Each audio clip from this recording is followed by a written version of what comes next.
Subscribe to our YouTube channel and press the bell icon to get the latest updates. मेरे प्यारे देशवासियों,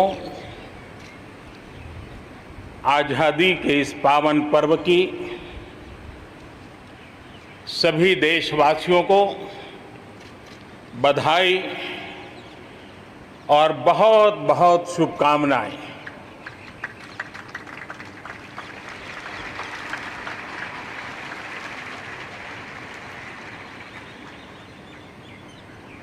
आज जो हम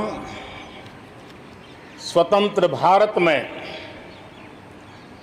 सांस ले रहे हैं, उसके पीछे मां भारती के लाखों बेटे बेटियों, उनका त्याग, उनका बलिदान और मां भारती को आजाद कराने के संकल्प के प्रति उनका समर्पण आज ऐसे सभी हमारे स्वातंत्र सेनानियों का, आज़ादी के वीरों का, नर बांकुरों का,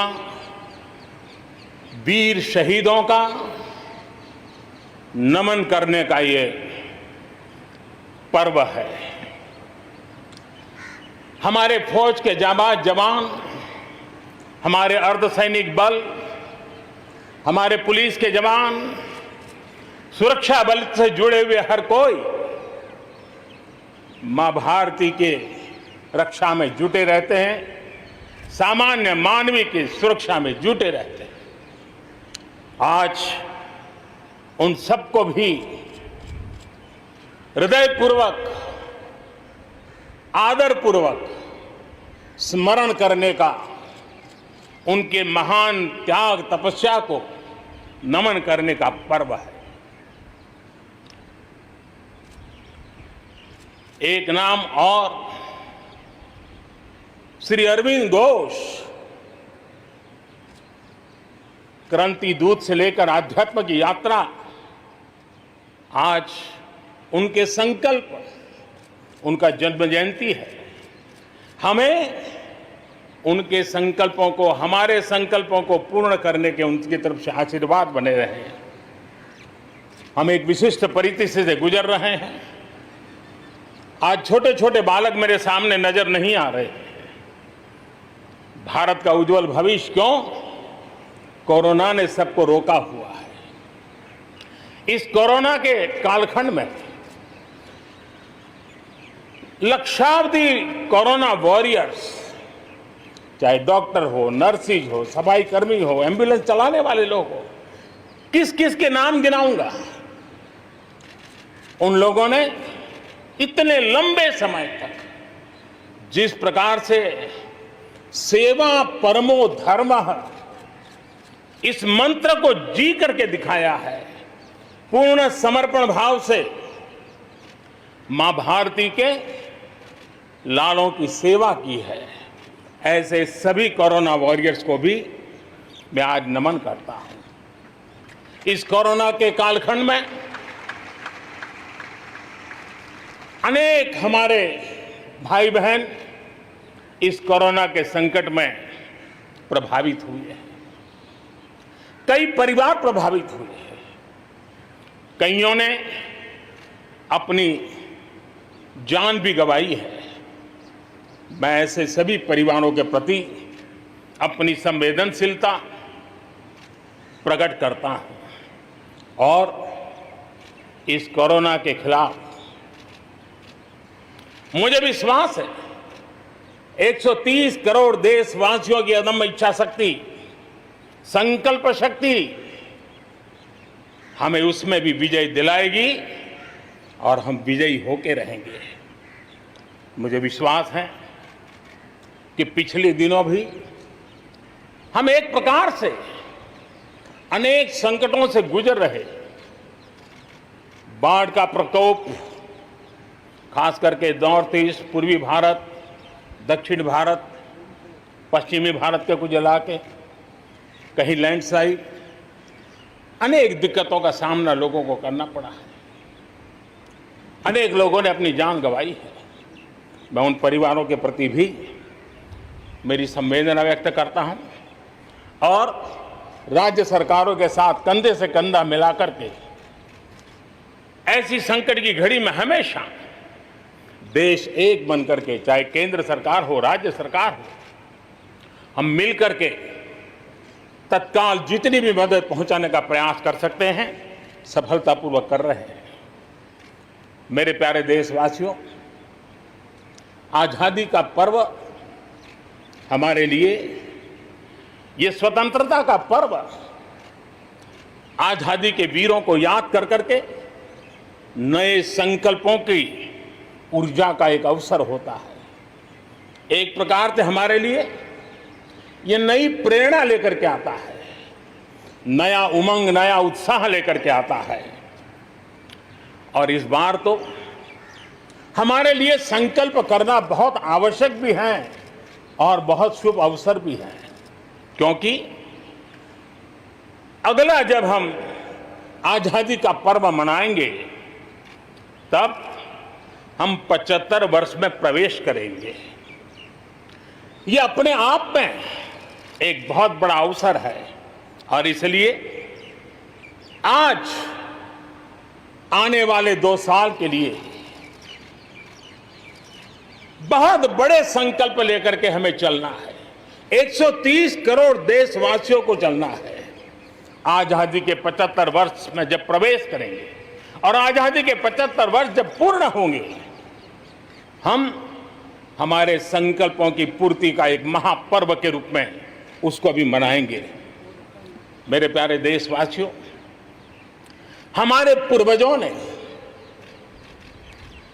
अखंड एक निष्ठ तपस्या करके त्याग और बलिदान की उच्च भावनाओं को प्रस्तावित करते हुए हमें जिस प्रकार से आजादी दिलाई है, उन्होंने न्यौछावर कर दिया है। लेकिन हम ये बात न भूलें कि गुलामी के इतने लंबे कालखंड में कोई भी पल ऐसा नहीं था, कोई भी क्षेत्र ऐसा नहीं था कि जब आजादी की ललक न उठी हो, आजादी की इच्छा को लेकर के किसी ने प्रयास न किया हो, जंग न किया हो, त्याग न किया हो और एक प्रकार से जवानी जेलों में खपा दी, जीवन के सारे सपनों को फांसी के फंदों को चूम करके आहूत कर दिया। ऐसे वीरों को नमन करते हुए और फिर एक तरफ सशस्त्र क्रांति का दौर, दूसरी तरफ जन आंदोलन का दौर, पूज्य बापू के नेतृत्व में राष्ट्र जागरण के साथ जन आंदोलन की एक धारा ने आजादी के आंदोलन को एक नई ऊर्जा दी और हम आजादी के पर्व को आज मना पा रहे हैं। इस आजादी के जंग में भारत की आत्मा को कुचलने के भी निरंतर प्रयास हुए हैं, अनगिनत प्रयास हुए हैं। भारत को अपनी संस्कृति, परंपरा, रीत रिवाज, इन सब से उखाड़ फेंकने के लिए क्या कुछ नहीं हुआ। वो कालखंड था, सैकड़ों सालों का कालखंड था। शाम दाम दंड भेद सब कुछ अपने चरम पर था और कुछ लोग तो ये मान के चलते थे कि हम तो यावत चंद्र दिवाकरो यहां पर राज करने के लिए आए हैं। लेकिन आजादी की ललक ने उनके सारे मंसूबों को जमीन दोस्त कर दिया। उनकी सोच थी कि इतना बड़ा विशाल देश, अनेक राजे रजवाड़े, भांति भांति की बोलियां, पहनवेश, खान पान, अनेक भाषाएं, इतनी विविधताओं के कारण बिखरा हुआ देश कभी एक होकर के आजादी का जंग लड़ नहीं सकता है। लेकिन इस देश की प्राण शक्ति वो पहचान नहीं पाए। अंतर्भूत जो प्राण शक्ति है, एकता का सूत्र जो हमें सबको बांध करके रखा हुआ है, उसने आजादी के उस पर्व में पूरी ताकत के साथ जब वो मैदान में आया तो देश आजादी के जंग में विजयी हुआ। हम ये भी जानते हैं कि वो कालखंड था, विस्तारवाद की सोच वालों ने दुनिया में जहां भी फैल सकते के फैलने का प्रयास किया, अपने झंडे गाड़ने की कोशिश की, लेकिन भारत का आजादी का आंदोलन दुनिया के अंदर भी एक प्रेरणा का पुंज बन गया, दिव्य स्तंभ बन गया और दुनिया में भी आजादी की ललक जगी।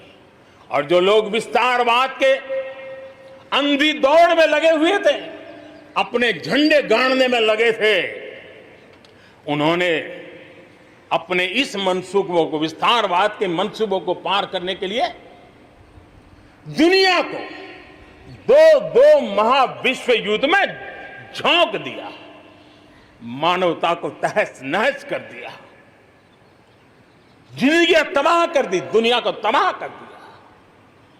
लेकिन ऐसे कालखंड में भी, युद्ध की विभीषिका के बीच भी भारत ने अपनी आजादी की ललक को नहीं छोड़ा, न कमी आने दी न नमी आने दी।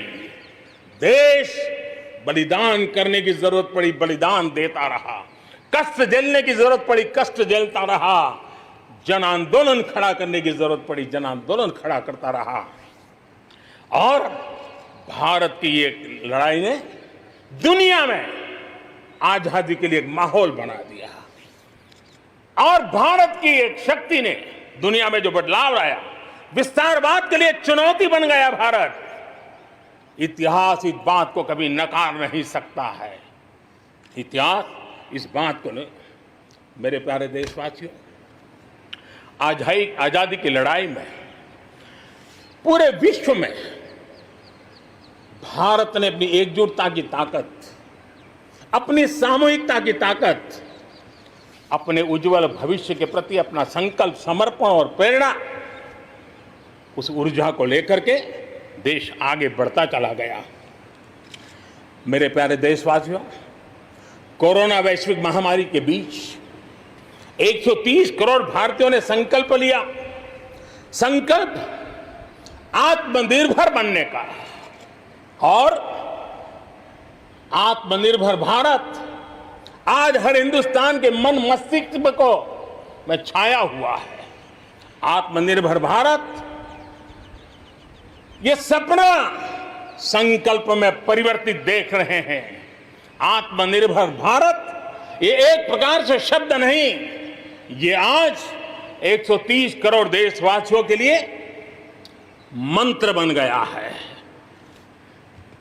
हम जानते हैं, जब मैं आत्मनिर्भर की बात करता हूं, हम में से जो भी 25-30 साल की उम्र से ऊपर होंगे, उन सब ने अपने परिवार में अपने माता पिता या अपने बुजुर्गों से सुना होगा कि भाई बेटे बेटी अब 20 साल 21 साल के हो गए हो, अब अपने पैरों पे खड़े हो जाओ।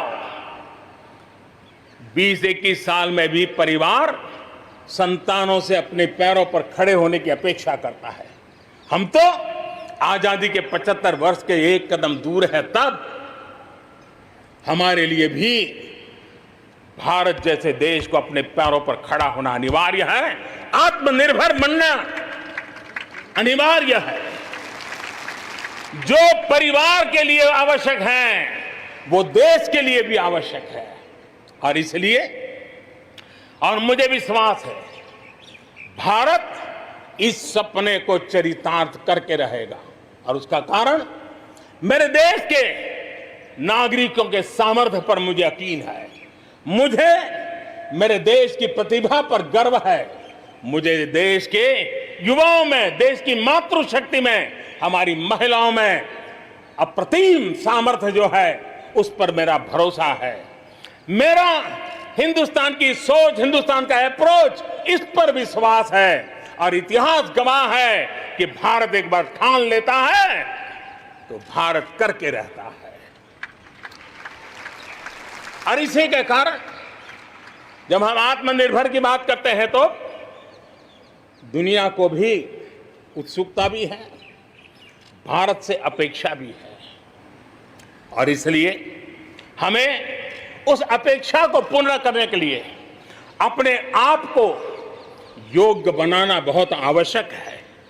हमें अपने आप को तैयार करना बहुत आवश्यक है। भारत के चिंतन में भारत जैसे विशाल देश, भारत युवा शक्ति से भरा हुआ देश, आत्मनिर्भर भारत की पहली शर्त होती है आत्मविश्वास से भरा हुआ भारत। उसकी यही नींव होती है और यही विकास को नई गति, नई ऊर्जा देने का सामर्थ्य रहती है। भारत विश्व एक परिवार के संस्कारों से पला बड़ा हुआ है। अगर वेद कहते थे वसुधैव कुटुंबकम, तो विनोबा जी कहते थे जय जगत।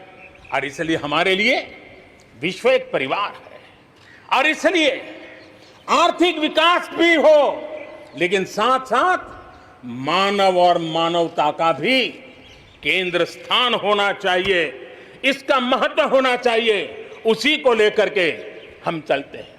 आज दुनिया इंटरकनेक्टेड है, आज दुनिया इंटरडिपेंडेंट है और इसलिए समय की मांग है कि विश्व अर्थव्यवस्था में भारत जैसे विशाल देश का योगदान बढ़ना चाहिए। विश्व कल्याण के लिए भी ये भारत का कर्तव्य है और भारत को अपना योगदान बढ़ाना है तो भारत को स्वयं को सशक्त होना होगा, भारत को आत्मनिर्भर होना होगा।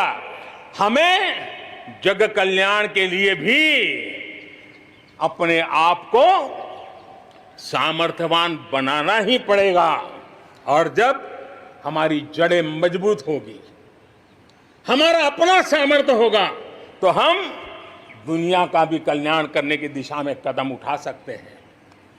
हमारे देश में अथाक प्राकृतिक संपदा है, क्या कुछ नहीं है। आज समय की मांग है कि हमारे इन प्राकृतिक संसाधनों में हम वैल्यू एडिशन करें, हम हमारे मानव संपदा में मूल्य वृद्धि करें, नई ऊंचाइयों पर ले जाएं और हम देश में कब तक कच्चा माल विदेश भेजते रहेंगे, रॉ मटेरियल कब तक दुनिया में भेजते रहेंगे। और देखिए तो रॉ मटेरियल दुनिया में भेजना और फिनिश गुड को दुनिया से वापस लाना, ये खेल कब तक चलेगा। और इसलिए हमें आत्मनिर्भर बनना होगा, हमारी हर शक्ति पर वैश्विक आवश्यकताओं के अनुसार मूल्य वृद्धि करना है, ये हमारा दायित्व है। ये वैल्यू एडिशन करने की दिशा में हम आगे बढ़ना चाहते हैं, हम विश्व में योगदान करने के लिए हम आगे बढ़ना चाहते हैं। विश्व में हम कुछ न कुछ, उसी प्रकार से कृषि क्षेत्र, एक समय था जब हम बाहर से गेहूं मंगवा करके अपना पेट भरते थे, लेकिन हमारे देश के किसानों ने वो कमाल करके दिखा दिया। आत्मनिर्भर भारत आज कृषि क्षेत्र में बना है।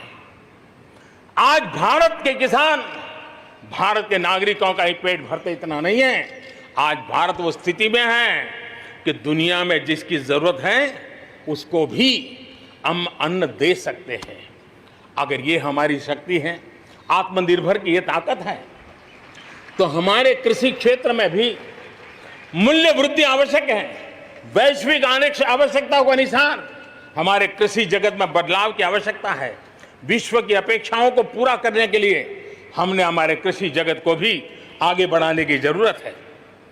आज देश अनेक नए कदम उठा रहा है और इसलिए अब आप देखिए स्पेस सेक्टर में हमने खुला कर दिया, देश के युवाओं को अवसर मिला है। हमने कृषि क्षेत्र को कानूनों से मुक्त कर दिया, बंधनों से मुक्त कर दिया। हमने आत्मनिर्भर बनाने का प्रयास किया हुआ है। जब भारत स्पेस सेक्टर में ताकतवर बनता है तो पड़ोसियों को जरूर उसका लाभ होता है। जब आप ऊर्जा के क्षेत्र में पावरफुल होते हैं तो जे देश अपना अंधेरा मिटाना चाहता है, भारत उसमें मदद कर सकता है। देश के जब हेल्थ सेक्टर का इंफ्रास्ट्रक्चर आत्मनिर्भर हो जाता है तो विश्व के अनेक देशों को टूरिज्म के रूप में, हेल्थ डेस्टिनेशन के रूप में भारत उनकी पसंदीदा बन सकता है। और इसलिए हमें आवश्यक है कि हम भारत में बने सामान की पूरी दुनिया में वाहवाही कैसी हो। और एक जमाना था हमारे देश में जो चीजें बनती थी, हमारे स्किल मैन पावर के द्वारा जो काम होता था, उसकी दुनिया में बहुत वाहवाही होती थी, इतिहास गवाह है। हमें जब आत्मनिर्भर की बात करते हैं तब सिर्फ इंपोर्ट कम करना इतना ही हमारी सोच नहीं है। जब आत्मनिर्भर की बात करते हैं तब हमारी ये जो कौशल्य है, हमारा जो ह्यूमन रिसोर्स का सामर्थ्य है, जब चीजें बाहर से आने लगती हैं तो उसका वो सामर्थ्य खत्म होता चला जाता है, पीढ़ी दर पीढ़ी वो नष्ट हो जाता है। हमें हमारे उस सामर्थ्य को बचाना भी है, बढ़ाना भी है, कौशल्य को बढ़ाना है, क्रिएटिविटी को बढ़ाना है और उसको लेकर के हमें आगे बढ़ना है। हमें स्किल डेवलपमेंट की दिशा में बल देना है। आत्मनिर्भर भारत के लिए, हमारे सामर्थ्य को बढ़ाने के लिए मेरे प्यारे देशवासियों, मैं जानता हूं जब मैं आत्मनिर्भर की बात करता हूं तब अनेक आशंकाएं प्रकट भी की जाती हैं। मैं इस बात को मानता हूं कि आत्मनिर्भर भारत के लिए लाखों चुनौतियां हैं और जब विश्व स्पर्धा के मोड़ में हो तब तो चुनौतियां बढ़ भी जाती हैं। लेकिन देश के सामने अगर लाखों चुनौतियां हैं तो देश के पास करोड़ों समाधान देने वाले शक्ति भी है, मेरे देशवासी भी हैं जो समाधान का सामर्थ्य देते हैं। अब देखिए, कोरोना के संकट काल में हमने देखा कि बहुत सी चीजों के लिए हम कठिनाइयों में हैं, हमें दुनिया से लाना है, दुनिया दे नहीं पा रही थी। हमारे देश के नौजवानों ने, हमारे देश के उद्यमियों ने, हमारे देश के उद्योग जगत के लोगों ने बिड़ा उठा लिया।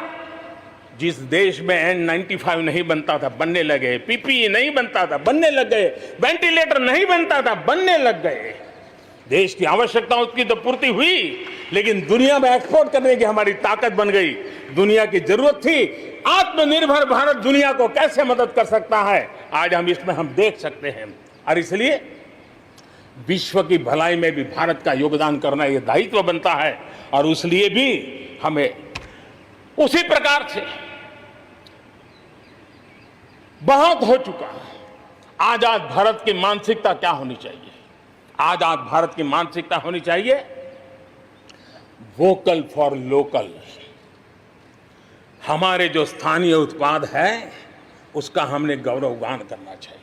हम अपनी चीजों का गौरवगान नहीं करेंगे तो उसको अच्छा बनने का अवसर भी नहीं मिलेगा, उसकी हिम्मत नहीं बढ़ेगी। आइए हम मिलकर के संकल्प लें, आजादी के 75 साल के पर्व की ओर जब कदम रख रहे हैं तब वोकल फॉर लोकल का जीवन मंत्र बन जाए और हम मिलकर के भारत की उस ताकत को हम बढ़ावा दे दें। मेरे प्यारे देशवासियों, हमारा देश कैसी कैसी कमाल करता है, कैसे कैसे आगे बढ़ता है, इस बात को हम भली भांति समझ सकते हैं। कौन सोच सकता था कि कभी गरीबों के जनधन खाते में लाखों करोड़ों रुपए सीधे ट्रांसफर हो जाएंगे? कौन सोच सकता था कि किसानों की भलाई के लिए एपीएमसी जैसा एक्ट में इतने बदलाव हो जाएंगे? कौन सोचता था हमारे व्यापारी आलम पे जो लटकती तलवार थी, एसेंशियल कमोडिटी एक्ट, इतने सालों के बाद वो भी बदल जाएगा? कौन सोचता था कि हमारा स्पेस सेक्टर हमारे देश के युवाओं के लिए खुला कर दिया जाएगा? आज हम देख रहे हैं, राष्ट्रीय शिक्षा नीति हो, one nation one ration card की बात हो, वन नेशन वन ग्रिड की बात हो, वन नेशन वन टैक्स की बात हो, इंसॉल्वेंसी और बैंकरप्सी कोड उसकी बात हो, चाहे बैंकों को मर्जर करने का प्रयास हो, देश की सच्चाई बन चुकी है, देश की हकीकत है। भारत में परिवर्तन के इस कालखंड में रिफॉर्म्स के परिणामों को दुनिया देख रही है। एक के बाद एक दूसरे से जुड़े हुए हम जो रिफॉर्म्स कर रहे हैं उसको दुनिया बहुत बारीकी से देख रही है। और उसी का कारण है बीते वर्ष भारत में एफडीआई में अब तक के सारे रिकॉर्ड तोड़ दिए। फॉरेन डायरेक्ट इन्वेस्टमेंट अब तक के सारे रिकॉर्ड तोड़ दिए। बीते वर्ष भारत में एफडीआई में 18% की वृद्धि हुई है, बढ़ोतरी हुई है। और इसलिए कोरोना काल में भी दुनिया की बड़ी बड़ी कंपनियां भारत की ओर रुख ले रही हैं। ये विश्वास ऐसे ही पैदा नहीं हुआ है, ऐसे ही दुनिया मोहित नहीं हुई है। इसके लिए भारत ने अपनी नीतियों पर, भारत ने अपने लोकतंत्र पर, भारत ने अपनी अर्थव्यवस्था की बुनियाद की मजबूती पर जो काम किए हैं उसने ये विश्वास जगाया है। दुनिया भर के अनेक बिजनेस भारत को सप्लाई चेन के केंद्र के रूप में आज देख रहे हैं। अब हमें मेक इन इंडिया के साथ साथ मेक फॉर वर्ल्ड ये मंत्र को लेकर के भी हमें आगे बढ़ना है। 130 करोड़ देशवासियों का सामर्थ्य जब एक ही समय में, जरा याद कीजिए पिछले कुछ दिन, और 130 करोड़ देशवासियों के सामर्थ्य के लिए गर्व कीजिए। कोरोना के इस महाकालखंड में एक तरफ चक्रवात, पूरब में भी चक्रवात, पश्चिम में भी चक्रवात, बिजली गिरने से अनेक लोगों की मौत की खबरें, कहीं पर बार बार भूस्खलन की घटनाएं, छोटे मोटे भूकंप के झटके। इतना कम था तो हमारे किसानों के लिए टिड्डी दल की आपत्तियां आई। न जाने एक साथ एक के बाद एक मुसीबतों का अंबार लग गया। लेकिन उसके बावजूद भी देश जरा भी अपना विश्वास नहीं खोया। देश आत्मविश्वास के साथ आगे बढ़ता जाया गया। देशवासियों के जीवन को, देश की अर्थव्यवस्था को कोरोना के प्रभाव से जल्दी बाहर निकालना आज हमारी प्राथमिकता है। इसमें अहम भूमिका रहेगी नेशनल इंफ्रास्ट्रक्चर पाइपलाइन प्रोजेक्ट की। इस पर 110 लाख करोड़ उससे भी ज्यादा खर्च किए जाएंगे। इसके लिए अलग अलग सेक्टर्स में लगभग 7,000 प्रोजेक्ट्स की पहचान कर ली गई है। इससे देश के ओवरऑल इंफ्रास्ट्रक्चर डेवलपमेंट को एक नई दिशा भी मिलेगी, एक नई गति भी मिलेगी। और इससे हमेशा ये कहा जाता है ऐसे संकट की घड़ी में जितना ज्यादा इंफ्रास्ट्रक्चर को बल दिया जाए ताकि आर्थिक गतिविधि बढ़ती है, लोगों को रोजगार मिलता है, काम मिलता है, उसके जुड़े हुए कई काम एक साथ चल जाते हैं। छोटे बड़े उद्योग, किसान, हर मध्यम वर्ग को इसका बहुत लाभ होता है। और आज मैं एक बात स्मरण करना चाहता हूं, जब अटल बिहारी वाजपेयी हमारे देश के प्रधानमंत्री थे तब उन्होंने स्वर्णिम चतुर्भुज की एक बहुत बड़ी दूरगामी असर पैदा करने वाली योजना को प्रारंभ किया था और देश के रोड नेटवर्क के इंफ्रास्ट्रक्चर को नेक्स्ट जनरेशन पर ले गए थे। आज भी वो स्वर्णिम चतुर्भुज की तरफ देश बड़े गर्व से देख रहा है। हाँ, हमारा हिंदुस्तान बदल रहा है, देख रहा है। मेरे प्यारे देशवासियों, अटल जी ने अपने समय में एक काम किया, लेकिन अब हमें उसे आगे ले जाना है, हमें नई ओर ले जाना है। और अब हम साइलोज में नहीं चल सकते। हम इंफ्रास्ट्रक्चर को, रोड का रोड वाला काम करेगा, रेल का रेल में चला जाएगा, न रेल का रोड से संबंध, न रोड का रेल से संबंध, न एयरपोर्ट का पोर्ट से संबंध, न पोर्ट का एयरपोर्ट से संबंध, न रेलवे स्टेशन का बस से संबंध, बस स्टेशन से संबंध, न बस स्टेशन का रेलवे। ऐसी स्थिति नहीं चले। अब हमें सारा इंफ्रास्ट्रक्चर एक कॉम्प्रिहेंसिव हो, इंटीग्रेटेड हो, एक दूसरे के पूरा हो, रेल से रोड पूरक हो, रोड से सी पोर्ट पूरक हो, सी पोर्ट से पोर्ट पूरक हो। ये हमें एक नए सदी के लिए हमें मल्टी मॉडल कनेक्टिविटी इंफ्रास्ट्रक्चर इसको जोड़ने के लिए हम अब आगे बढ़ रहे हैं और ये एक नया आयाम होगा। बहुत बड़ा सपना लेकर के इस पर काम शुरू किया है और मुझे विश्वास है ये साइलोस को खत्म करके हमारे इस सारी व्यवस्था को एक नई ताकत देंगे। इसके साथ साथ हमारे समुद्री तट, विश्व व्यापार में समुद्री तटों का अपना बहुत महत्व होता है। जब हम पोर्ट लेड डेवलपमेंट को लेकर के चले हैं तब हम आने वाले दिनों में समुद्री तट के पूरे हिस्से में 4 लेन रोड बनाने की दिशा में एक आधुनिक इंफ्रास्ट्रक्चर के लिए हम काम करेंगे। मेरे प्यारे देशवासियों, हमारे यहां शास्त्रों में एक बहुत बड़ी बात और बड़ी महत्वपूर्ण बात कही गई है।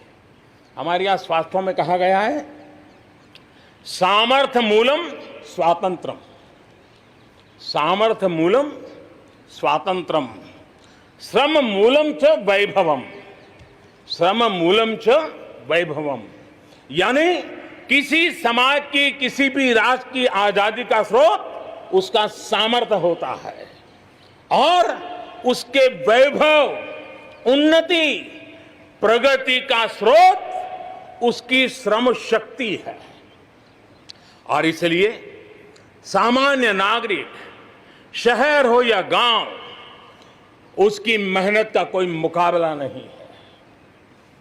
मेहनत का समाज को जब सुविधाएं मिलती है, जीवन का संघर्ष, रोजमर्रा की मुसीबतें कम होती है, तो उसकी ऊर्जा, उसकी शक्ति बहुत खिल उठती है, बड़े कमाल करके देती है। बीते 6 वर्षों में देश के मेहनतकश नागरिकों का जीवन बेहतर बनाने के लिए अनेक विविध कामों का सिलसिला चलाया गया है, अनेक अभियान चलाए गए हैं। आप देखिए, बैंक खाता हो, पक्के घर की बात हो, इतनी बड़ी मात्रा में शौचालय बनाने हो, हर घर में बिजली कनेक्शन पहुंचाना हो, माताओं बहनों को धुएं से मुक्त करने के लिए गैस का कनेक्शन देना हो, गरीब से गरीब को बीमा सुरक्षा देने का प्रयास हो, 5 लाख रुपए तक अच्छे से अच्छे अस्पताल में मुफ्त इलाज कराने के लिए आयुष्मान भारत योजना हो, राशन की दुकानों को टेक्नोलॉजी जोड़ने की बात हो, हर गरीब, हर व्यक्ति बिना किसी भेदभाव के पूरी पारदर्शिता के साथ उसको लाभ पहुंचाने में पिछले 6 साल ने बहुत अच्छी तरह प्रगति की है। कोरोना के संकट में भी इन व्यवस्थाओं में बहुत मदद मिली है। इस दौरान करोड़ों गरीब परिवारों को मुफ्त गैस सिलेंडर पहुंचना, राशन कार्ड हो या न हो, 80 करोड़ से ज्यादा मेरे देशवासियों को उनके घर का चूल्हा जलता रहे, 80 करोड़ देशवासियों को मुफ्त में अनाज पहुंचाने का काम हो, 90,000 करोड़ रुपए से ज्यादा सीधे बैंक खाते में पैसे ट्रांसफर हो। कुछ वर्ष पहले तो सोच भी नहीं सकते थे, कल्पना ही नहीं कर सकते थे कि दिल्ली 1 रुपया से 1 रुपया निकले और 100 के 100 पैसे गरीब के खाते में जमा हो जाए। ये पहले कभी सोचा भी नहीं जा सकता है। अपने ही गांव में रोजगार के लिए गरीब कल्याण रोजगार अभियान शुरू किया गया है। श्रमिक साथी खुद को रिस्किल करे, अपस्किल करे, इस पर विश्वास करते हुए, श्रम शक्ति पे भरोसा करते हुए, गांव के संसाधनों पर भरोसा करते हुए, हम वोकल फॉर लोकल को बल देते हुए, रीस्किल, अपस्किल के द्वारा हम हमारे देश की श्रम शक्ति को, हमारे गरीबों को एम्पावर करने की दिशा में हम काम कर रहे हैं।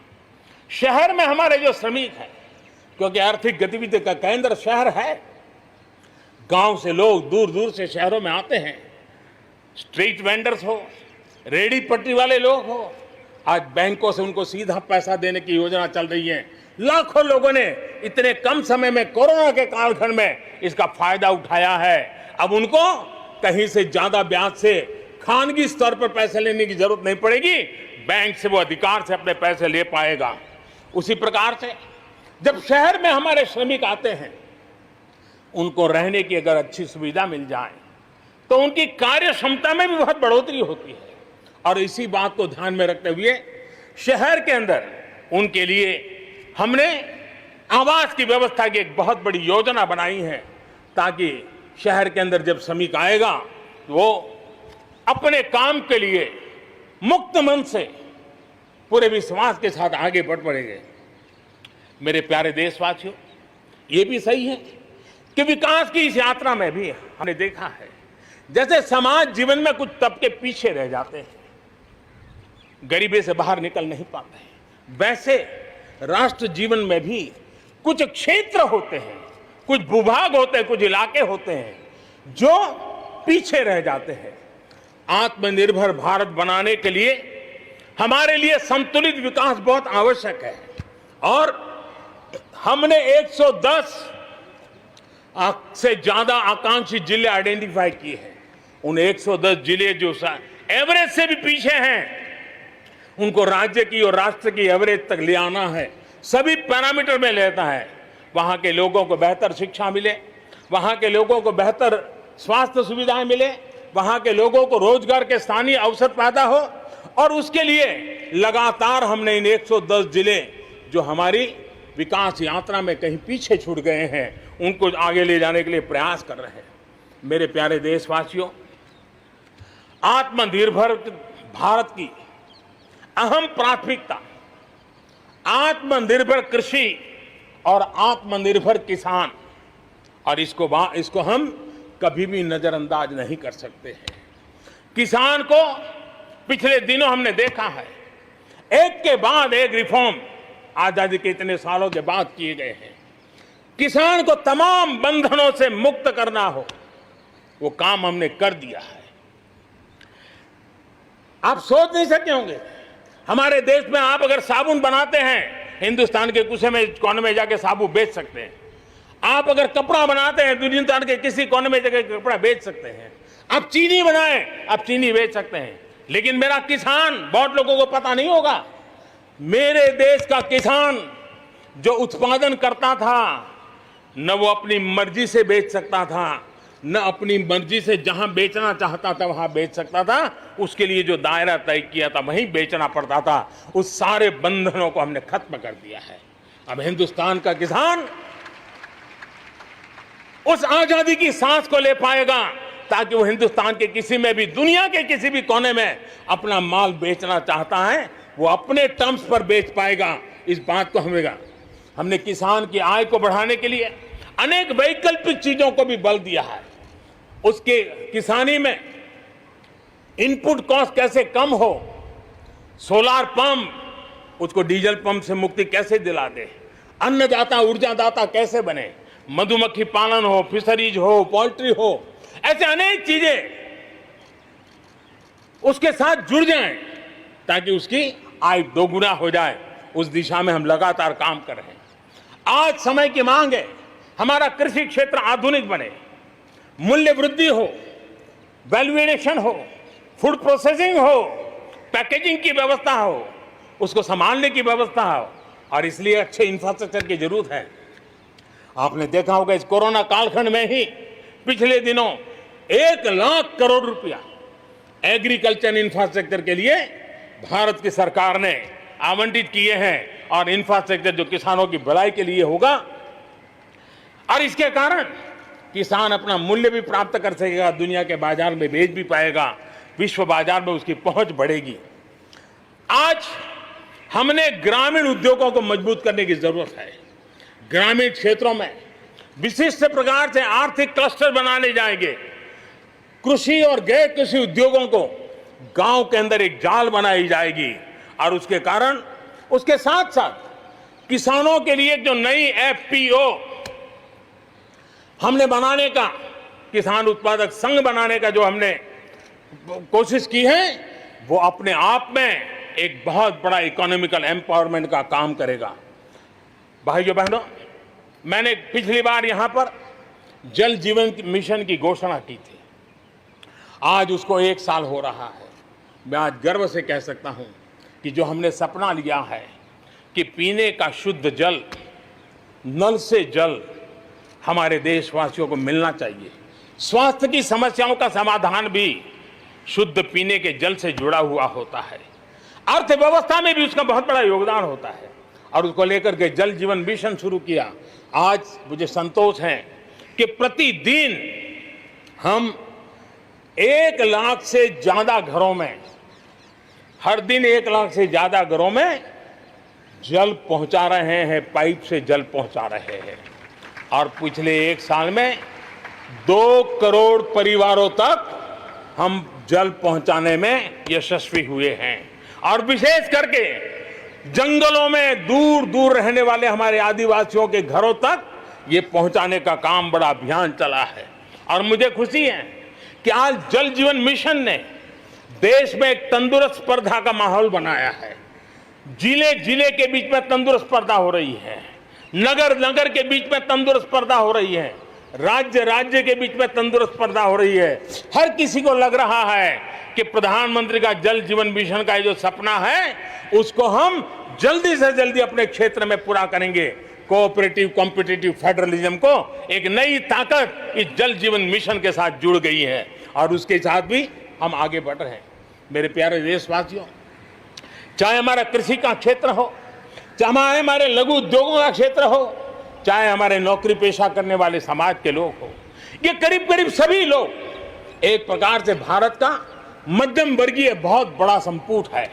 और मध्यम वर्ग से निकले हुए प्रोफेशनल्स आज दुनिया में अपना डंका जमा रहे हैं। मध्यम वर्ग से निकले हुए हमारे डॉक्टर, इंजीनियर, वकील, साइंटिस्ट, सब कोई दुनिया के अंदर अपना नाम डंडा जमा रहे हैं। और इसलिए ये बात तय है कि मध्यम वर्ग को जितने अवसर मिलते हैं वो अनेक गुना ताकत के साथ उभर करके आते हैं। और इसलिए मध्यम वर्ग को सरकारी दखलंदाजी से मुक्ति चाहिए। मध्यम वर्ग को अनेक विध नए अवसर चाहिए, उसको खुला मैदान होना चाहिए। और हमारी सरकार लगातार मध्यम वर्ग के इन सपनों को पूरा करने के लिए काम कर रही है। मध्यम वर्ग मिरेकल करने की ताकत रखता है। ईज ऑफ लिविंग, इसका सबसे बड़ा लाभ किसी को होना है तो मेरे मध्यम वर्गीय परिवारों को होना है। सस्ते इंटरनेट की बात हो, चाहे सस्ते स्मार्टफोन की बात हो, या उड़ान के तहत हवाई जहाज की टिकटें बहुत मिनिमम हो जाने की बात हो, या हमारे हाईवेज हो, इंफॉर्मेशन वेज हो, ये सारी चीजें मध्यम वर्ग की ताकत को बढ़ाने वाली है। आज आपने देखा होगा मध्यम वर्ग में जो गरीबी से बाहर निकला है उसका पहला सपना होता है अपना घर होना चाहिए। वो एक बराबरी की जिंदगी जाना चाहता है। देश में बहुत बड़ा काम हमने ईएमआई के क्षेत्र में किया और उसके कारण होम लोन सस्ते हुए। और जब एक घर के लिए लोन लेता है तो लोन पूरी करते करते करीब 6 लाख रुपया कि उसके छूट मिल जाती है। यह इतना ही नहीं, पिछले दिनों ध्यान में आया कि बहुत गरीब मध्यम वर्ग के परिवारों ने पैसे लगाए हुए हैं, लेकिन योजनाएं पूरी न होने के कारण खुद का घर मिल नहीं रहा है, किराया भरना पड़ रहा है। भारत सरकार ने 25,000 करोड़ रुपया का विशिष्ट फंड बना करके ये जो आधे अधूरे घर हैं उनको पूरा करके मध्यम वर्गीय परिवारों को घर मिल जाए, उसके लिए हमने अब कदम उठाया है। जीएसटी में बहुत तेजी से टैक्सेशन कम हुआ है, इनकम टैक्स कम हुआ है। आज मिनिमम उस प्रकार के व्यवस्थाओं के साथ हम देश को आगे बढ़ाने का प्रयास कर रहे हैं। कोऑपरेटिव बैंकों को आरबीआई से जोड़ना, ये अपने आप में मध्यम वर्गीय परिवारों के पैसों को सुरक्षित रखने की गारंटी इसके साथ जुड़ी हुई है। एमएसएमई सेक्टर में जो रिफॉर्म्स हुए हैं, एग्रीकल्चर सेक्टर में जो रिफॉर्म्स हुए हैं, इसका सीधा सीधा लाभ हमारे मध्यम वर्गीय मेहनतकश परिवारों को जाने वाला है। और उसके कारण हजारों करोड़ रुपए के स्पेशल फंड आज जो हमारे व्यापारी बंधुओं को, हमारे में लघु उद्योगकारों को हम दे रहे हैं, उनको इसका लाभ मिलने वाला है। आम भारतीय की शक्ति, उसकी ऊर्जा आत्मनिर्भर भारत अभियान का एक बहुत बड़ा आधार है। इस ताकत को बनाए रखने के लिए हर स्तर पर निरंतर काम जारी है। मेरे प्यारे देशवासियों, आत्मनिर्भर भारत के निर्माण में, आधुनिक भारत के निर्माण में, नए भारत के निर्माण में, समृद्ध और खुशहाल भारत के निर्माण में देश की शिक्षा का बहुत बड़ा महत्व है।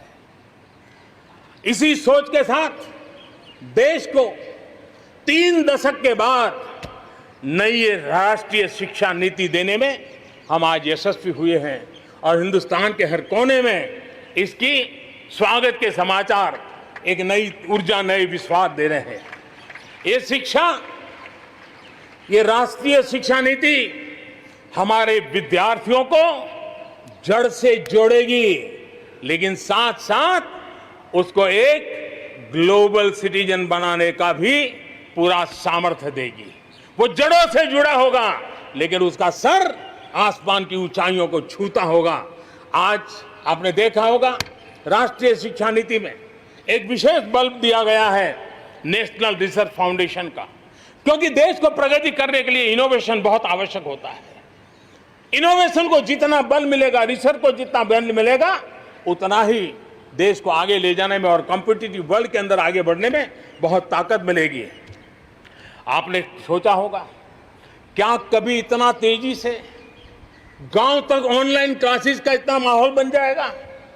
कभी कभी आफत में भी कुछ ऐसी चीजें उभर करके आ जाती हैं, नई ताकत दे देती है।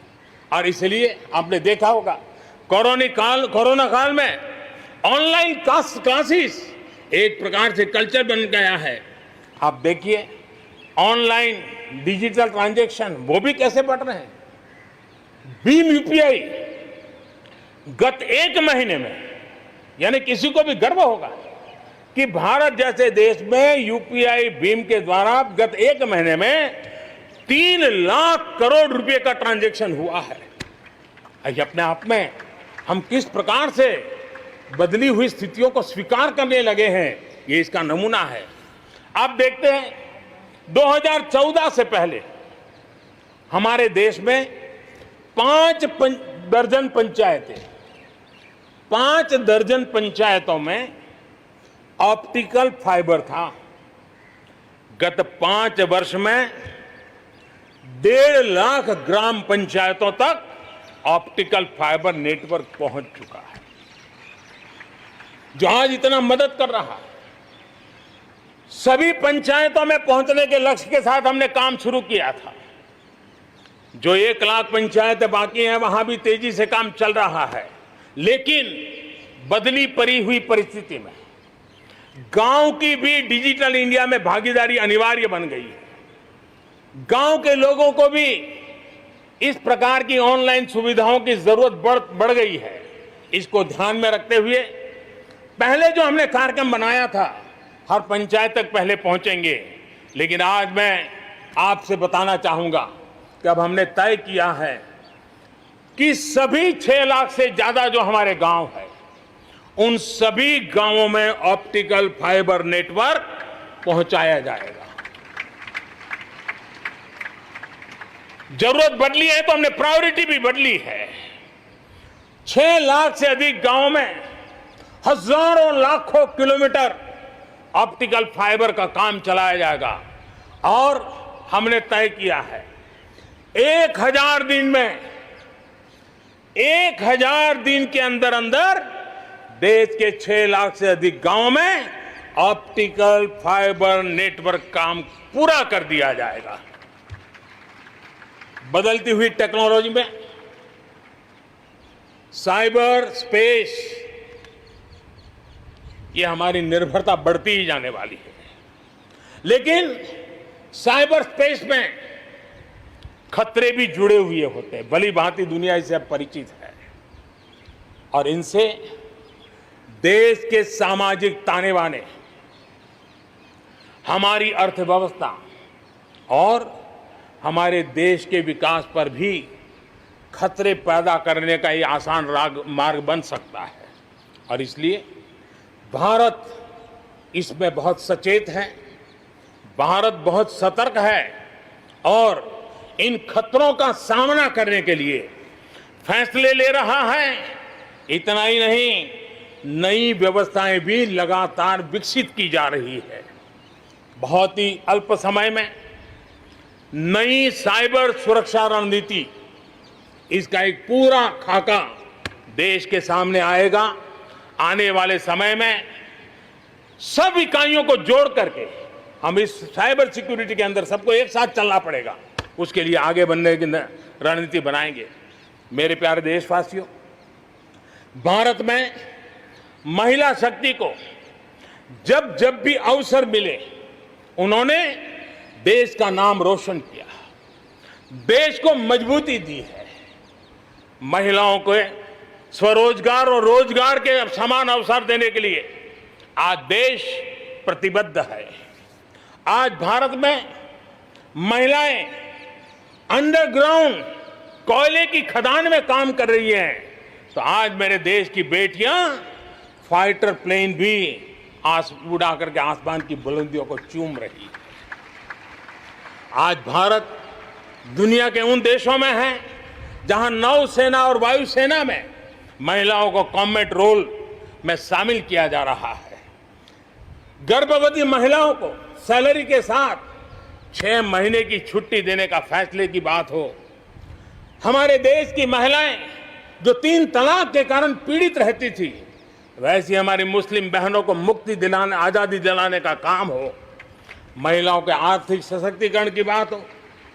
40 करोड़ जो जनधन खाते खोले गए हैं, उसमें 22 करोड़ खाते हमारी बहनों के हैं। कोरोना काल में करीब 30,000 करोड़ रुपए इन बहनों के खाते में जमा कर दिए गए हैं। मुद्रा लोन 25 करोड़ के करीब मुद्रा लोन दिए गए, उसमें 70% मुद्रा लोन लेने वाली हमारी माताएं बहनें हैं। प्रधानमंत्री आवास योजना के तहत जो खुद का घर मिल रहा है, उसमें अधिकतम रजिस्ट्री भी महिलाओं के नाम हो रही है। मेरे प्यारे देशवासियों, गरीब बहन बेटियों की बेहतर स्वास्थ्य की भी चिंता यह सरकार लगातार कर रही है। हमने जन औषधि केंद्र के अंदर 1 रुपये में सैनिटरी पैड पहुंचाने के लिए एक बहुत बड़ा काम किया। 6,000 जन औषधि केंद्रों में पिछले कुछ थोड़े से समय में ही करीब 5 करोड़ से ज्यादा सैनिटरी पैड हमारी इन गरीब महिलाओं तक पहुंच चुके हैं। बेटियों में कुपोषण खत्म हो, उनकी शादी की सही आयु क्या हो, इसके लिए हमने कमेटियां की रचना की है। उसका रिपोर्ट आते ही बेटियों की शादी की उम्र के बारे में भी उचित फैसले लिए जाएंगे। मेरे प्यारे देशवासियों, इस कोरोना के सेक्टर में कालखंड में हेल्थ सेक्टर की तरफ ध्यान जाना बहुत स्वाभाविक है और इसलिए आत्मनिर्भर की सबसे बड़ी सीख हमें हेल्थ सेक्टर ने इस संकट के काल में सिखा दी है और उस लक्ष्य में प्राप्त करने के लिए हमें आगे भी बढ़ना है। अब देखिए, कोरोना के समय, उसके पूर्व हमारे देश में सिर्फ एक लैब थी टेस्टिंग के लिए। आज 1400 लैब्स का नेटवर्क है, हिंदुस्तान के हर कोने में फैला हुआ है। जब कोरोना का संकट आया तो एक दिन में सिर्फ 300 टेस्ट हो पाते थे। इतने कम समय में हमारे लोगों ने वो शक्ति दिखा दी है कि आज हर दिन 7 लाख से ज्यादा टेस्ट हम कर पाए। कहाँ 300 से शुरू किया था और कहाँ हम 7 लाख तक पहुंच गए। देश में नए एम्स, नए मेडिकल कॉलेज का निर्माण, आधुनिकीकरण की दिशा में निरंतर प्रयास ये हम कर रहे हैं। 5 साल में MBBS, MD में 45,000 से ज्यादा स्टूडेंट्स के लिए सीटों की बढ़ोतरी की गई है। गांव में 1.5 लाख से ज्यादा वेलनेस सेंटर और उसमें से करीब 1/3 तो ऑलरेडी कार्यरत हो गए हैं, जिन्होंने इस कोरोना में बहुत बड़ी मदद की है। कोरोना के काल में वेलनेस सेंटर्स की भूमिका ने गांव की बहुत बड़ी मदद की है। हेल्थ सेक्टर में आज से एक बहुत बड़ा अभियान शुरू होने जा रहा है। और उसमें टेक्नोलॉजी का भी बहुत बड़ा रोल रहेगा। आज से नेशनल डिजिटल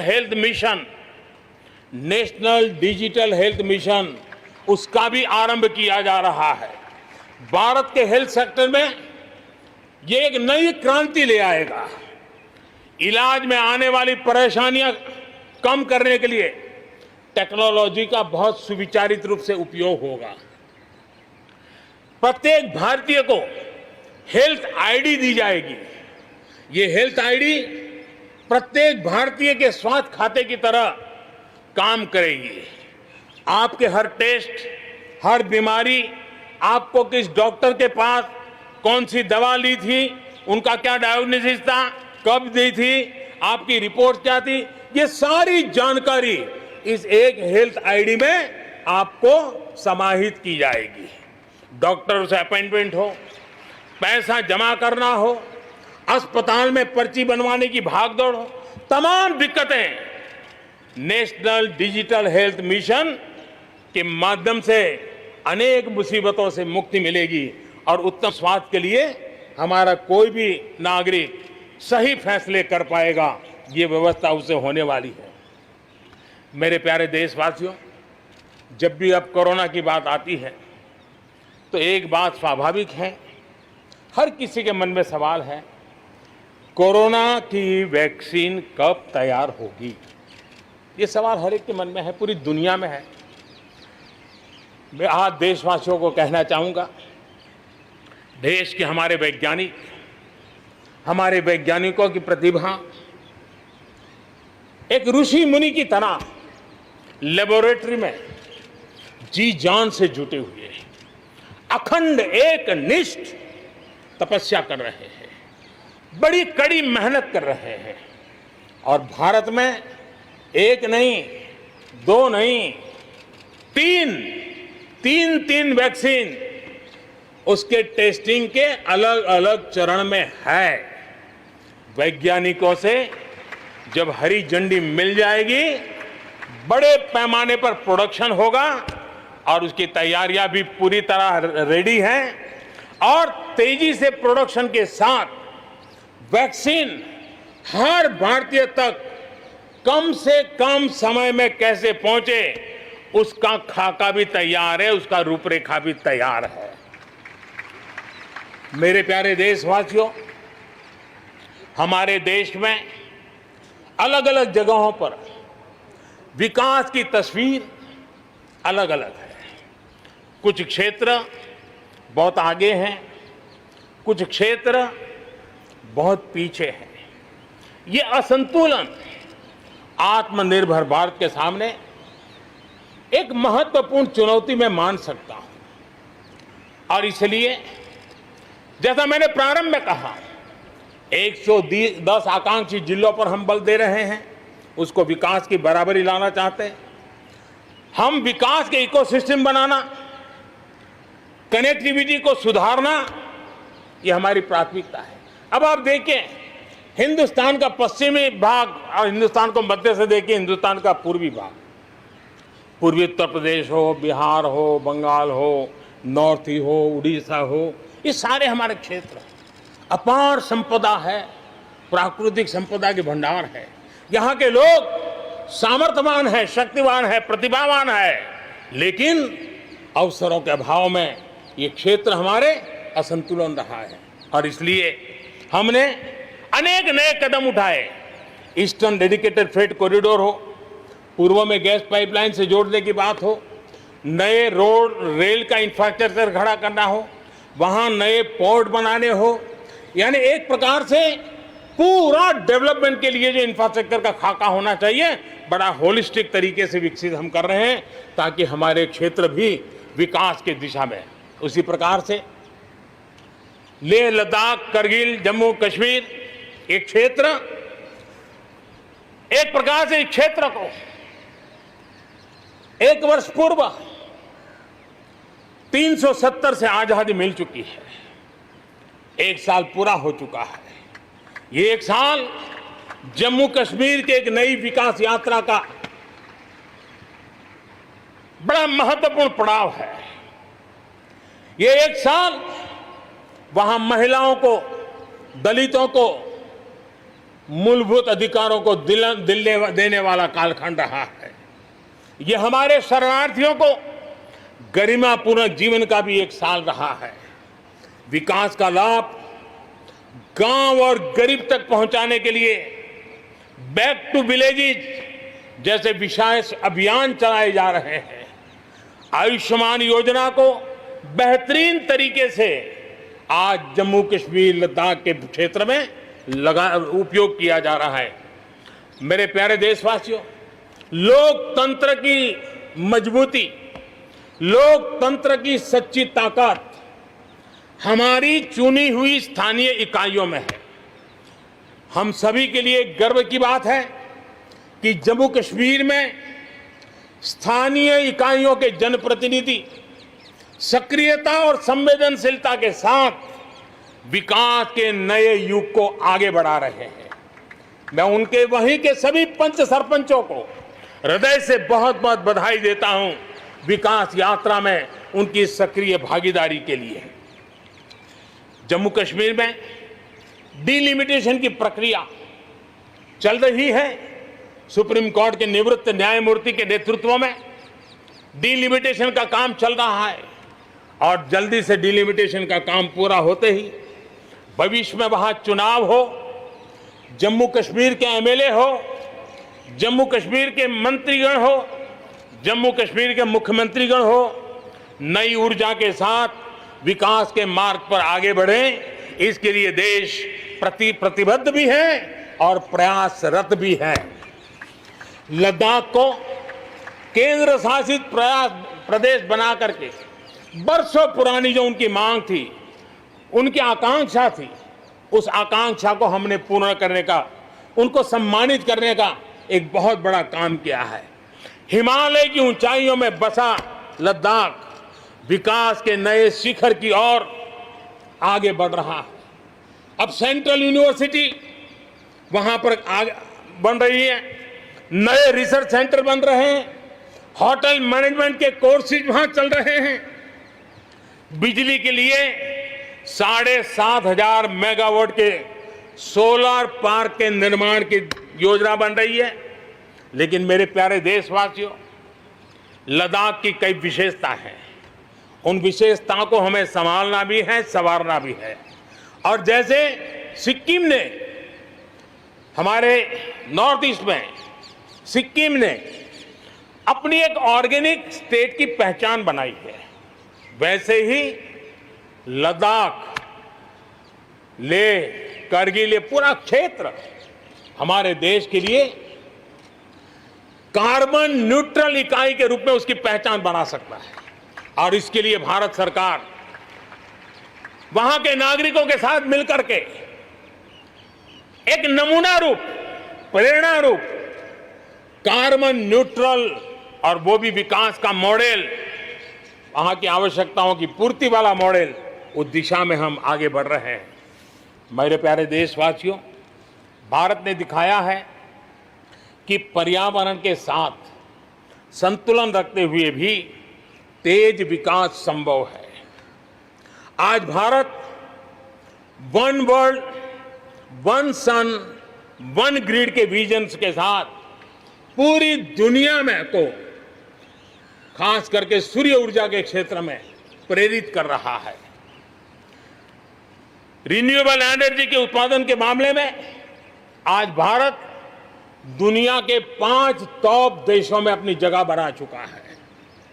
प्रदूषण के समाधान को लेकर भारत सजग भी है और भारत सक्रिय भी है।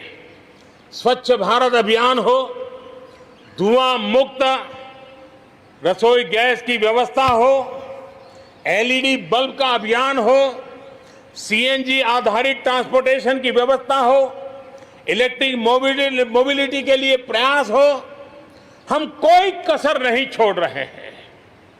पेट्रोल से प्रदूषण को कम करने के लिए इथेनॉल उत्पादन, उसको बढ़ाने पर और उसके इस्तेमाल पर बल दिया जा रहा है। 5 साल पहले हमारे देश के अंदर इथेनॉल की क्या स्थिति थी? 5 साल पहले हमारे देश में 40 करोड़ लीटर उत्पादन होता था। आज 5 साल में 5 गुना हो गया और आज 200 करोड़ लीटर इथेनॉल हमारे देश में बन रहा है, जो पर्यावरण के लिए बहुत उपयोगी हो रहा है। मेरे प्यारे देशवासियों, देश के 100 शहरों में, चुने हुए 100 शहरों में प्रदूषण कम करने के लिए हम एक होलिस्टिक अप्रोच के साथ, एक इंटीग्रेटेड अप्रोच के साथ, एक जन भागीदारी के साथ आधुनिक टेक्नोलॉजी का उपयोग भरपूर करते हुए हम उसे प्रदूषण कम करने की दिशा में एक मिशन मोड में काम करने वाले हैं। मेरे प्यारे देशवासियों, भारत इस बात को गर्व से कह सकता है, भारत उन बहुत कम देशों में से एक है जहां जंगलों का विस्तार हो रहा है। अपनी बायोडायवर्सिटी के संरक्षण और संवर्धन के लिए भारत पूरी तरह संवेदनशील है। हम लोगों ने सफलतापूर्वक प्रोजेक्ट टाइगर, प्रोजेक्ट एलिफेंट हमने सफलतापूर्वक आगे बढ़ाया है। हमारे यहाँ टाइगर की आबादी बढ़ी है। अब आने वाले दिनों में एशियाटिक लायन, प्रोजेक्ट लायन की शुरुआत हो रही है और उसमें प्रोजेक्ट लायन भारतीय शहरों की रक्षा, सुरक्षा, आवश्यक इंफ्रास्ट्रक्चर और विशेष करके उनके लिए जो आवश्यक होता है स्पेशल प्रकार का हेल्थ इंफ्रास्ट्रक्चर, उस पर भी काम किया जाएगा और प्रोजेक्ट लाइन पर बल दिया जाएगा। साथ ही एक और काम को भी हम बढ़ावा देना चाहते हैं और वो है प्रोजेक्ट डॉल्फिन चलाया जाएगा। नदियों में, समंदर में रहने वाली दोनों तरह की डॉल्फिन्स पर हम फोकस करेंगे। इससे बायोडायवर्सिटी को भी बल मिलेगा और रोजगार के अवसर भी मिलेंगे। ये टूरिज्म के आकर्षण का भी केंद्र होता है, तो इस दिशा में भी हम आगे बढ़ने वाले हैं। मेरे प्यारे देशवासियों, जब हम एक असाधारण लक्ष्य को लेकर के असाधारण यात्रा पर निकलते हैं तो रास्ते में चुनौतियों की भरमार होती है और चुनौतियां भी असामान्य होती है। इतनी आपदाओं के बीच ही सीमा पर भी देश के सामर्थ्य को चुनौती देने के दुष्प्रयास हुए हैं, लेकिन एलओसी से लेकर एलएसी तक देश की संप्रभुता पर जिस किसी ने आंख उठाई, देश की सेना ने, हमारे वीर जवानों ने उसका उसी की भाषा में जवाब दिया है।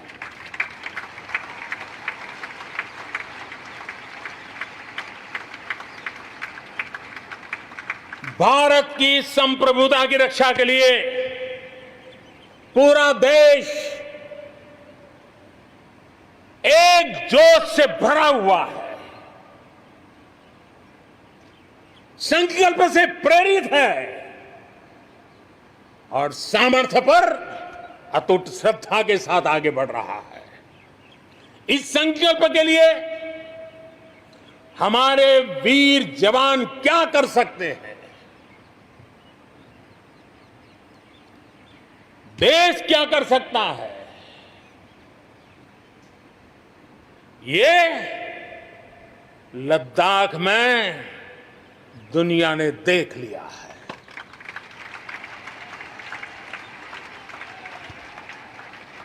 मैं आज मातृभूमि पर न्योछावर उन सभी वीर जवानों को लाल किले की प्राचीर से आदरपूर्वक नमन करता हूं। आतंकवाद हो या विस्तारवाद, भारत आज डटकर मुकाबला कर रहा है। आज दुनिया पर का भारत पर विश्वास और मजबूत हुआ है। पिछले दिनों संयुक्त राष्ट्र सुरक्षा परिषद के अस्थायी सदस्य के रूप में 192 में से 184 192 में से 184 देखो सो कहा भारत को समर्थन मिलना, ये हमारे हर हिंदुस्तानी के लिए गर्व दिलाता है। विश्व में हमने कैसी अपनी पहुंच बनाई है, उसका ये उदाहरण है। और ये तभी संभव होता है जब भारत खुद मजबूत हो, भारत सशक्त हो, भारत सुरक्षित हो। इसी सोच के साथ आज अनेक मोर्चों पर काम किया जा रहा है। मेरे प्यारे देशवासियों, हमारे पड़ोसी देशों के साथ, चाहे वो हमसे जमीन से जुड़े हो या समंदर से, अपने संबंधों का हम सुरक्षा, विकास और विश्वास की साझेदारी के साथ जोड़ रहे हैं। भारत का लगातार प्रयास है कि अपने पड़ोसी देशों के साथ हम अपने सदियों पुराने सांस्कृतिक, आर्थिक और सामाजिक रिश्तों को और गहराई दें। दक्षिण एशिया में दुनिया की 1/4 जनसंख्या रहती है।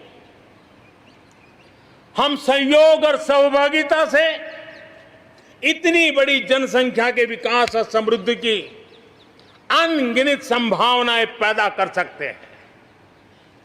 इस क्षेत्र के देशों के सभी नेताओं की इस विशाल जनसमूह के विकास और प्रगति के लिए बहुत बड़ी जिम्मेदारी है, एक अहम जिम्मेदारी है।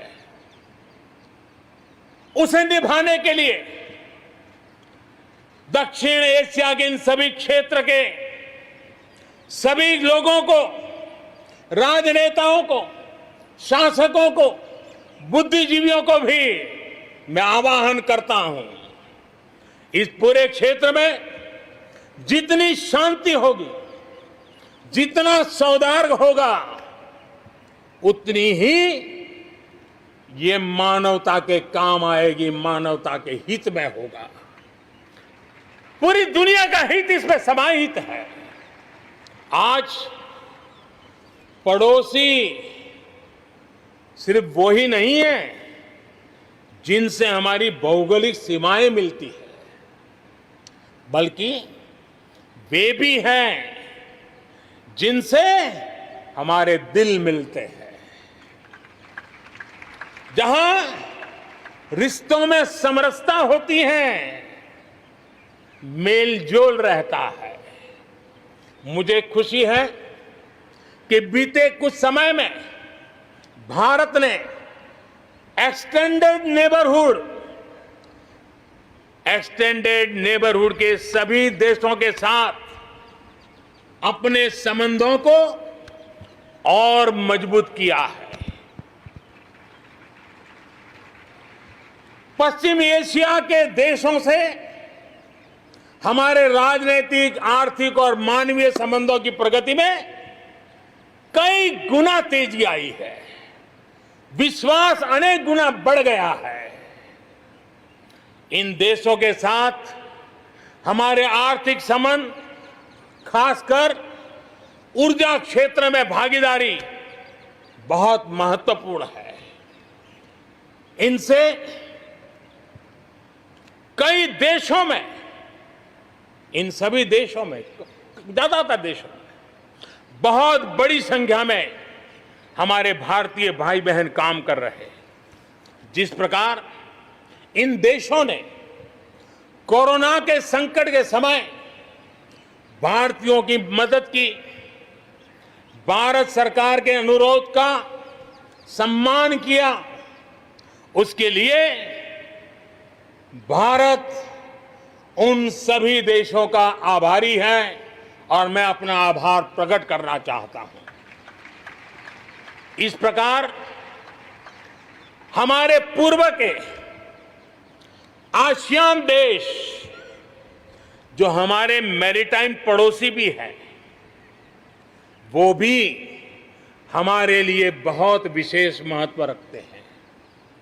इनके साथ भारत का हजारों वर्ष पुराना धार्मिक और सांस्कृतिक संबंध है। बौद्ध धर्म की परंपराएं हमें उनसे जोड़ती है। आज भारत इन देशों के साथ सिर्फ सुरक्षा क्षेत्र में नहीं बल्कि समुद्री संपदा के क्षेत्र में भी सहयोग बढ़ा रहा है। मेरे प्यारे देशवासियों, भारत के जितने प्रयास शांति और सौहार्द के लिए है, उतनी ही प्रतिबद्धता अपनी सुरक्षा और अपनी सेनाओं को सशक्त करने के लिए भी है। रक्षा उत्पादन में आत्मनिर्भर भारत के लिए बड़े कदम उठाए गए हैं। हाल ही में 100 से ज्यादा सैन्य उपकरणों के आयात पर हमने रोक लगा दी है। मिसाइलों से लेकर के हल्के युद्धक हेलीकॉप्टरों तक, असॉल्ट राइफल से लेकर ट्रांसपोर्ट एयरक्राफ्ट तक सभी मेक इन इंडिया हो गए। अपना तेजस भी अपनी तेजी और अपनी ताकत दिखाने के लिए आधुनिक जरूरतों के हिसाब से तैयार हो रहा है। देश की सुरक्षा में हमारे बॉर्डर और कोस्टल इंफ्रास्ट्रक्चर की बहुत बड़ी भूमिका है। आज हिमालय की चोटियां हो या हिंद महासागर के द्वीप, हर दिशा में कनेक्टिविटी के विस्तार पर जोर दिया जा रहा है। लद्दाख से लेकर के अरुणाचल प्रदेश तक बड़े पैमाने पर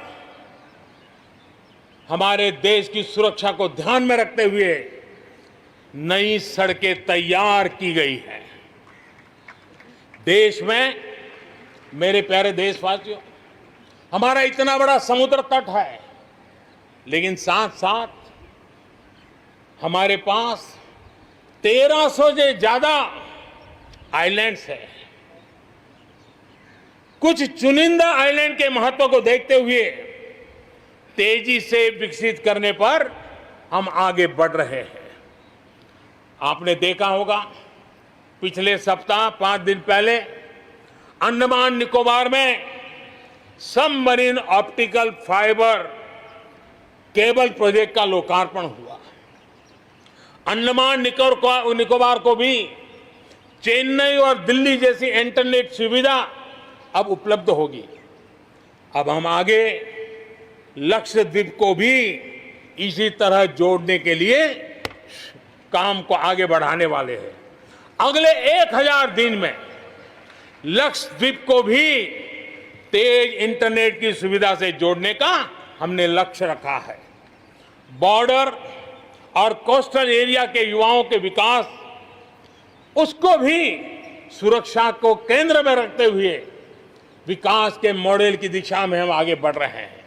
और उसमें एक बड़ा अभियान हम शुरू कर रहे हैं। हमारे जो बॉर्डर इलाके हैं, हमारे जो कोस्टल इलाके हैं, वहां के करीब 173 डिस्ट्रिक्ट हैं जो किसी न किसी देश की सीमा या समुद्री तट से जुड़े हुए हैं। आने वाले दिनों में एनसीसी का विस्तार उन बॉर्डर डिस्ट्रिक्ट के नौजवानों के लिए किया जाएगा। बॉर्डर एरिया के कैडेट्स को हम करीब 1 लाख नए एनसीसी के कैडेट तैयार करेंगे और उसमें 1/3 हमारी बेटियां हो, ये भी प्रयास रहेगा। बॉर्डर एरिया के कैडेट्स को सेना प्रशिक्षित करेगी। कोस्टल एरिया के जो कैडेट्स हैं उनको नेवी के लोग प्रशिक्षित करेंगे और जहां एयरबेस है वहां के कैडेट को एयरफोर्स की तरफ से ट्रेनिंग दी जाएगी। बॉर्डर और कोस्टल एरिया को आपदाओं से निपटने के लिए एक ट्रेंड मैन पावर मिलेगा। युवाओं को आर्म फोर्सेस में कैरियर बनाने के लिए जरूरी स्किल भी मिलेगी। मेरे प्यारे देशवासियों, पिछले वर्ष लाल किले से मैंने कहा था, बीते 5 साल आवश्यकताओं की पूर्ति और अगले 5 साल आकांक्षाओं की पूर्ति के हैं। बीते 1 साल में ही देश ने बड़े और महत्वपूर्ण फैसलों के पड़ाव को पार कर लिया है। गांधी 150 पर भारत ने गांवों को खुद को खुले में शौच से मुक्त किया है। आस्था की वजह से प्रताड़ित शरणार्थियों को नागरिकता देने का कानून, दलितों, पिछड़ों, ओबीसी के लिए, एससी, एसटी, ओबीसी के लिए आरक्षण के अधिकार को बढ़ाने की बात हो, असम और त्रिपुरा में ऐतिहासिक शांति समझौता हो, फौज की सामूहिक शक्ति को और प्रभावी बनाने के लिए चीफ ऑफ डिफेंस स्टाफ की नियुक्ति हो, करतारपुर साहिब कॉरिडोर का रिकॉर्ड समय में निर्माण हो। देश ने इतिहास बनाया, इतिहास बदले देखा, असाधारण काम करके दिखाया। 10 दिन पूर्व अयोध्या में भगवान राम के भव्य मंदिर का निर्माण शुरू हुआ। राम जन्मभूमि के सदियों पुराने विषय का शांतिपूर्ण समाधान हो चुका है। देश के लोगों ने जिस संयम के साथ और समझदारी के साथ आचरण किया है, व्यवहार किया है, यह अभूतपूर्व है और भविष्य के लिए हमारे लिए प्रेरणा का कारण है। शांति, एकता और सद्भावना, यही तो आत्मनिर्भर भारत की ताकत बनने वाली है। यही मेलजोल, यही सद्भाव भारत के उज्जवल भविष्य की गारंटी है। इसी सद्भाव के साथ हमें आगे बढ़ना है। विकास में के इस महायज्ञ में हर हिंदुस्तानी को अपनी कुछ न कुछ आहुति देनी है। इस दशक में भारत नई नीति और नई रीति के साथ ही आगे बढ़ेगा। जब साधारण से काम नहीं चलेगा, अब होती है चलती का वक्त अब चला गया। हमें दुनिया में किसी से कम नहीं, हम सबसे ऊपर रहने का प्रयास करेंगे और इसलिए हम सर्वश्रेष्ठ उत्पादन, सर्वश्रेष्ठ ह्यूमन रिसोर्सेज, सर्वश्रेष्ठ गवर्नेंस, हर चीज में सर्वश्रेष्ठ के लक्ष्य को लेकर के आजादी के 75 साल के लिए हमें आगे बढ़ना है। हमारी पॉलिसीज, हमारे प्रोसेस, हमारे प्रोडक्ट्स, सब कुछ उत्तम से उत्तम हो, बेस्ट हो, तभी एक भारत श्रेष्ठ भारत की परिकल्पना साकार होगी। आज हमें फिर से संकल्प लेने की जरूरत है। ये संकल्प आजादी के लिए बलिदान देने वालों के सपनों को पूरा करने का हो। ये संकल्प 130 करोड़ देशवासियों के लिए हो। ये संकल्प हमारी आने वाली पीढ़ियों के लिए हो, उनके उज्जवल भविष्य के लिए हो। ये संकल्प आत्मनिर्भर भारत के लिए हो। हमें शपथ लेनी होगी, हमें प्रतिज्ञा करनी होगी। हम आयात को कम से कम करने की दिशा में योगदान करेंगे। हम अपने लघु उद्योगों को सशक्त करेंगे। हम सब लोकल के लिए वोकल बनेंगे और हम ज्यादा इनोवेट करेंगे। हम एम्पावर करेंगे अपने युवाओं को, महिलाओं को, आदिवासियों को, दिव्यांगों को, दलितों को, गरीबों को, गांव को, पिछड़ों को, हर किसी को। आज भारत ने असाधारण गति से असंभव को संभव किया है। इसी इच्छा शक्ति, इसी लगन, इसी जज्बे के साथ प्रत्येक भारतीय को आगे बढ़ना है। वर्ष 2022 हमारी आजादी के 75 वर्ष का पर्व अब बस आ ही गया है। हम एक कदम दूर है। हमें दिन रात एक कर देना है। 21वीं सदी का ये तीसरा दशक हमारे सपनों को पूरा करने का दशक होना चाहिए। कोरोना बड़ी विपत्ति है, लेकिन इतनी बड़ी नहीं कि आत्मनिर्भर भारत की विजय यात्रा को वो रोक पाए। मैं देख सकता हूं एक नए प्रभात की लालिमा, एक नए आत्मविश्वास का उदय, एक नए आत्मनिर्भर भारत का शंखनाद। एक बार फिर आप सभी को स्वाधीनता दिवस की कोटि कोटि शुभकामनाएं। आइए मेरे साथ दोनों हाथ के ऊपर करके पूरी ताकत से बोलिए, भारत माता की, भारत माता की, भारत माता की, वंदे वंदे वंदे, जय